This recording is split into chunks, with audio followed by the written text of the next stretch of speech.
बिस्मिल्लाहिर्रहमानिर्रहीम। अस्सलाम वालेकुम दोस्तों, मैं हूं सईद और आप देख रहे हैं सईद सॉल्यूशन यूट्यूब चैनल। दोस्तों, यकीनन आप भी सोलर प्राइस के उतार चढ़ाव से वाकिफ़ होंगे। तो 2024 जनवरी में अगर आप सोलर प्लेट्स को परचेज करना चाहते हैं तो मैं 10 पॉइंट्स के साथ इस बात को समझाने की कोशिश करूंगा।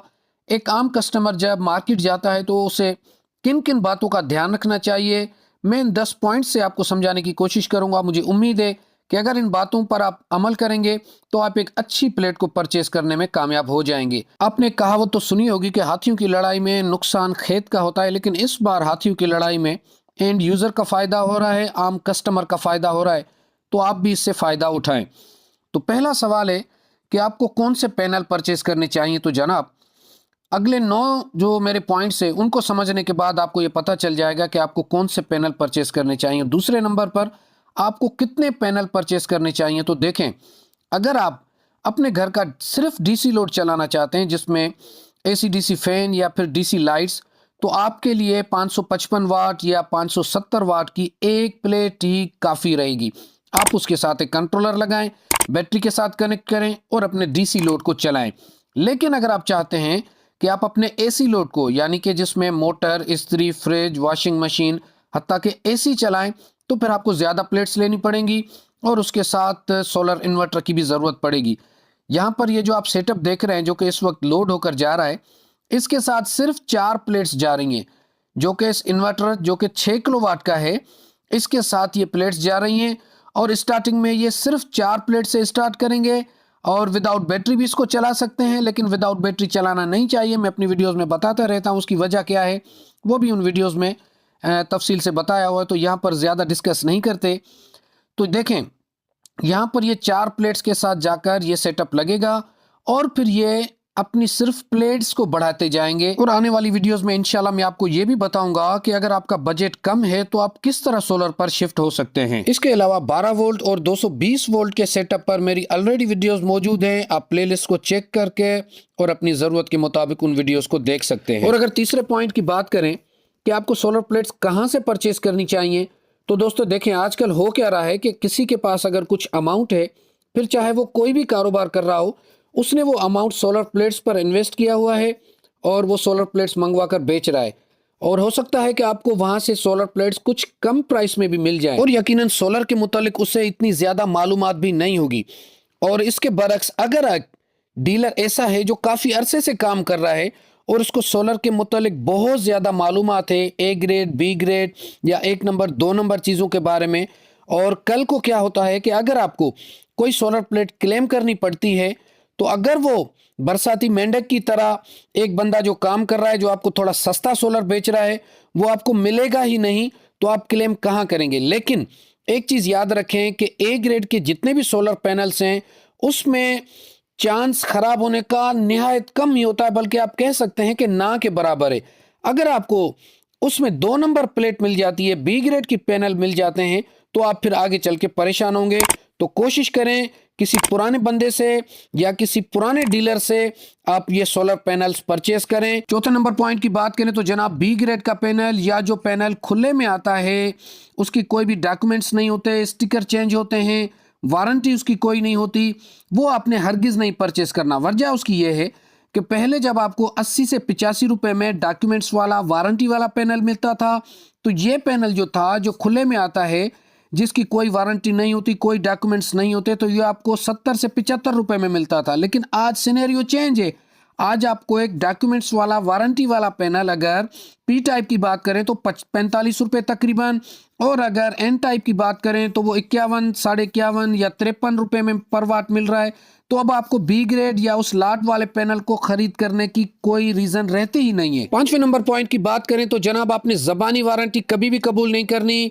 आपने बिल पर मेंशन करवानी है वारंटी, और उसके साथ उस डीलर का स्टैम्प भी लाजमी होना चाहिए। और अगर ऐसी प्लेट है जिसके साथ वारंटी कार्ड मिल रहा है, जिस तरह के इन्वेरेक्स की इस मस्टैंग सीरीज के साथ हर प्लेट के साथ अलग अलग वारंटी कार्ड है, फिर तो ठीक है, जाहिर है उस पर सिग्नेचर भी होगा और स्टैम्प भी होगा। लेकिन अगर ऐसी प्लेट है जिसके साथ सिर्फ डॉक्यूमेंट्स आते हैं और टेस्ट रिपोर्ट आती है, तो वो तो आपको पीडीएफ में मिलेगी या उसकी आप तस्वीर ले सकते हैं। तो ऐसे में आपने उस बिल पर वारंटी पीरियड को मेंशन करवाना है और स्टैम्प और सिग्नेचर लाजमी लें। छठे नंबर पॉइंट की बात करें तो जनाब, पैनल की बिल्ड क्वालिटी आपने लाजमी चेक करनी है। इसके सेल्स, फ्रेम और खासतौर पर बार कोड, इस तरह के 3 बार कोड्स होते हैं, एक यहाँ साइड में फ्रेम पर, एक बैक साइड पे और एक फ्रंट पे आगे शीशे के अंदर। और उसके अलावा ये जो आप डेटा शीट देख रहे हैं, यहाँ भी बार कोड होता है और क्यूआर कोड भी होता है, लेकिन उनमें 2 नंबरी हो सकती है। तो जो फ्रंट पे शीशे के अंदर बार कोड है वो इंतहाई इंपॉर्टेंट होता है, उसको आप स्कैन करें, क्योंकि सिर्फ नंबर पर मत जाया करें। जो नंबर इन बार कोड्स पर लिखा होता है, अगर आप शीशे वाले को और इस बैक साइड वाले को मैच करेंगे, आप कहेंगे कि ये ठीक है, इस तरह नहीं, आप उस बार कोड को स्कैन करें। और ये जो फ्रेम आप देख रहे हैं, इसकी बिल्ड क्वालिटी भी आपने चेक करनी है। और ये तो बाइफेशियल पैनल है, तो यहाँ इसके सेल्स को फ्रंट साइड से, बैक साइड से आपने चेक करना है। और अगर यहाँ पर वाइट शीट लगी हुई है तो उसको भी अच्छे से देखना है, उसके अंदर डॉट्स नहीं होने चाहिए। और ये जो आप इसकी सिलिकॉन देख रहे हैं, ये भी देखें, ये भी यकसा होनी चाहिए चारों तरफ से। मतलब कहने का ये है कि हर तरफ से आपने पैनल को चेक करना है कि उसकी बिल्ट इन क्वालिटी कैसी है। मतलब उसके MC4 कनेक्टर, वायर्स और सेल्स कहीं से टूटे हुए ना हों। इस पर अगर आप सर्च करेंगे तो आपको वीडियोस भी मिल जाएंगी। मैं भी कोशिश करूंगा कि एक स्पेसिफिक वीडियो 1 नंबर और 2 नंबर पैनल की जितनी भी निशानियां हैं, इसी तरह मैं मेंशन करूं कि 2 नंबर पैनल की ये निशानियां, मैं कोशिश करूंगा कि बहुत जल्द उस वीडियो को आपके साथ शेयर करूं। 7वें नंबर पॉइंट की बात करें तो दोस्तों, वो है सोलर की प्राइस को लेकर। हर जगह के प्राइस मुख्तलिफ हैं, तो ऐसे में आपको क्या करना चाहिए? तो देखें, सबसे बेहतर ये है कि अगर आपने चंद प्लेट्स लेनी है, 2, 4, 6 प्लेट्स, तो फिर आप इधर उधर को मत देखें। अगर कहीं आपको दूर इससे सस्ता मिल रहा है तो उसको छोड़ दें, फिर 1-2 रुपये 3 रुपये को छोड़ दें, फिर वहीं अपने सिटी से ही लें, किसी अच्छे डीलर से। लेकिन अगर आपने पायलट, 2 पायलट, 3 लेने हैं, तो फिर आप एक काम करें। सपोज मैं यहाँ नवाबशाह में रहता हूँ, तो मैं नवाबशाह के रेट को कंपेयर करूंगा हैदराबाद से, मोरो से, सक्खर से। जहां पर भी मुझे अच्छे रेट्स मिलेंगे तो वहां पर मैं जाकर किसी अच्छे डीलर से वो प्लेट्स परचेस कर दूंगा। क्योंकि अगर 2-3 रुपए का फर्क है, तो अगर बल्क क्वांटिटी में आप प्लेट्स लेंगे तो उसमें जो आपको बचत हो रही है और फिर आने जाने का किराया, उस सब को आप हिसाब लगाएंगे।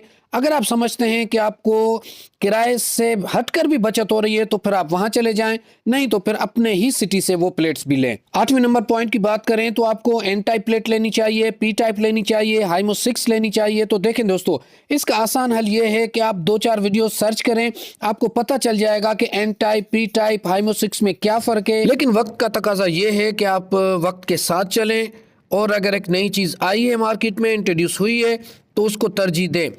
अच्छा, इसका ये मतलब भी नहीं है कि जो पिछली P टाइप की प्लेट्स थी वो बिल्कुल ही मतलब बेकार हो जाएंगी, तो ऐसा नहीं है दोस्तों। आप चंद साल पहले देखेंगे तो उस वक्त पॉली की प्लेट्स थी, फिर मोनो की प्लेट्स आई, तो क्या वो प्लेट्स नहीं है क्या लगी हुई? सिस्टम्स में लगी हुई हैं और अच्छा खासा आउटपुट भी दे रही हैं। लेकिन हाँ, एक चीज़ का आपने ध्यान रखना है कि अगर आप अभी कम प्लेट्स परचेस कर रहे हैं और आगे चलकर आपने उन प्लेट्स को बढ़ाना है, तो फिर नई प्लेट पर जाएं। वजह उसकी ये है कि आज आपको अगर 330 वाट की प्लेट ढूंढने के लिए निकलेंगे तो आपको नहीं मिलेगी, 450 की प्लेट नहीं मिलेगी। देखिए, 3-4 साल पहले की बात थी। तो आज आप ऐसी प्लेट परचेस करें कि जो अगले 2-3 साल तक भी मौजूद हो। अगर आपको और प्लेट्स की नीड होती है तो उसके साथ आप मिलाकर उस जैसी ही प्लेट्स लगाएं, क्योंकि आज आप 330 के साथ 550 वाट की एक स्ट्रिंग में तो नहीं लगा सकते। लगाने को लगा देंगे, लग जाएगी, लेकिन वो काम सही से नहीं करेगी। उम्मीद है कि ये बात मैं आपको समझा पाया हूँ। 9वें नंबर पॉइंट की बात करें तो जनाब, वो ये है कि जो आप सोलर प्लेट परचेस कर रहे हैं उसको देखें कि उसके वोल्टेज और एम्पेयर्स रेंज क्या है, वो किस सोलर इन्वर्टर या चार्ज कंट्रोलर के साथ कंपेटेबल रहेगी। कुछ साल पहले ये मसला बहुत ज़्यादा था। मतलब ये कि सोलर प्लेट्स की जो वोल्ट और एम्पेयर्स थे वो इतने ज़्यादा थे कि वो हर इन्वर्टर या चार्ज कंट्रोलर के साथ नहीं लग पाती थी।